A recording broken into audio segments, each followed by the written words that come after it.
Auzubillahiminash-shaytanir-rajim. Bismillahir-rahmanir-rahim. Assalamu alaikum wa rahmatullahi wa barakatuhu to the second part of Teaching with Dimensions of Learning. We had already discussed or just introduced the 5 dimensions of learning, which are attitudes and perceptions, acquiring and integrating knowledge, extending and refining knowledge, using knowledge meaningfully, and habits of mind. Today we'll be talking about the first dimension, which is attitude and perception. Attitudes and perceptions can be developed in or have to be developed in 2 areas. One is to ensure that our classroom climate is conducive to learning, and the second focus is our tasks that we give to our students. For the classroom climate, we need to ensure that all the students feel that they are accepted by their teacher as well as their peers.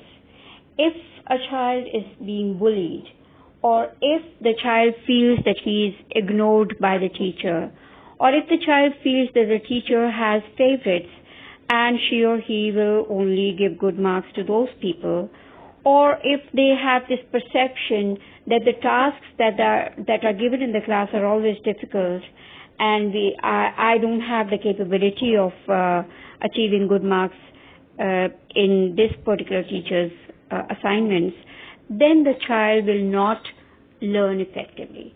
Therefore, it's the teacher's job to make sure that all her students feel happy in her classroom, they feel accepted, they feel respected and valued, and not only by the teacher, also by the students. Moreover, they should feel comfort and they should feel that there is some organization, there is some system, there are some rules that are applied in the class, and the work is done in a systematic way.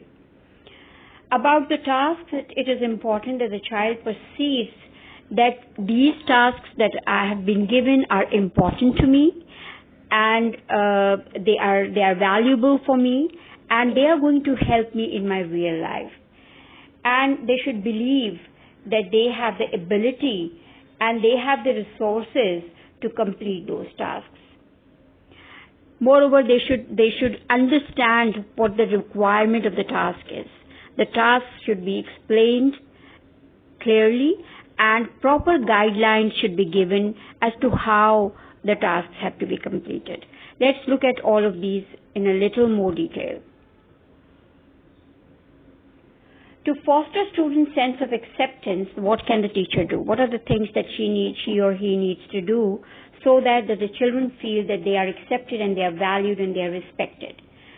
The first thing is personal touch. For personal touch, you need to have eye contact. You need to smile at every child. You need to ensure that when you are explaining, every child feels that you are looking at them. Moreover, you should use their names. If you call them by their names, they feel a sense of belonging. And try to be close to your learners in the emotional sense. Students should feel comfortable coming to you and asking questions. If they have a difficulty, they should not hide their questions in their hearts. They should come to you and say that, teacher, I have a problem. I don't understand this. In that sense, you should be close to your students. You should touch them appropriately and in acceptable ways whenever it is possible. Your interaction and your response to their contributions, that also is an important area. And you should, the first thing that you should keep in mind is that you should provide wait time. Wait time means that whenever you ask a question, you wait for at least 3 to 5 seconds and then invite answers.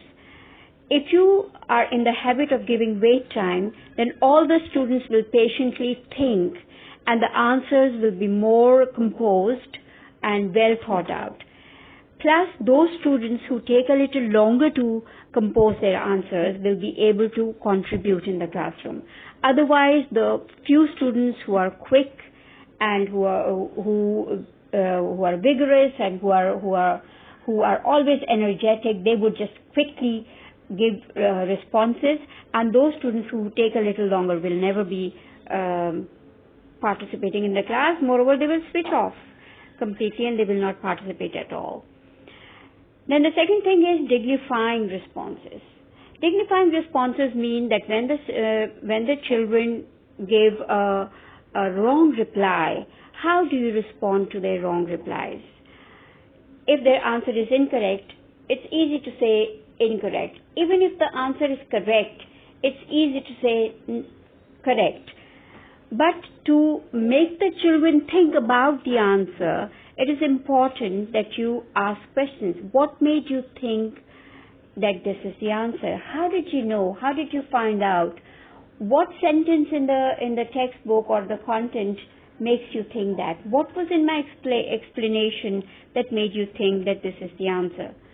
Why do you think so? So when you do that, the child is thinking. The child is not discouraged, but the child is thinking. Moreover, you will be able to discover what is wrong with the thinking. Where in the child's thinking is the error that the child thinks that this particular answer is correct. Another thing that we can do is rephrase our questions. Once we have asked the question and we see that the child is unable to comprehend and that is why it's giving a wrong reply, you should ask your question again in different words, in simpler words, or you break the question down into different segments so that the child can answer one segment and then the second segment and then the third segment. So you make it easy for the child. Provide proper guidance for answering the questions. Whatever the task is or whatever question you're asking, provide proper guidance so that the children know how the answer is to be given, what standard of the answer is required. Two teaching strategies which research has proved that they have good impact on students' learning is cooperative learning and teaching social skills, which is part of cooperative learning. When children work together, they have their own roles, they sit in close proximity, they learn how to interact with one another, and they understand how to disagree with one another, how to appreciate and encourage one another. All these factors have a positive impact on the children. They sit together, they learn together, they interact with one another, they encourage participation because they know social skills, so they are able to do all that. And that has a positive impact on students' learning.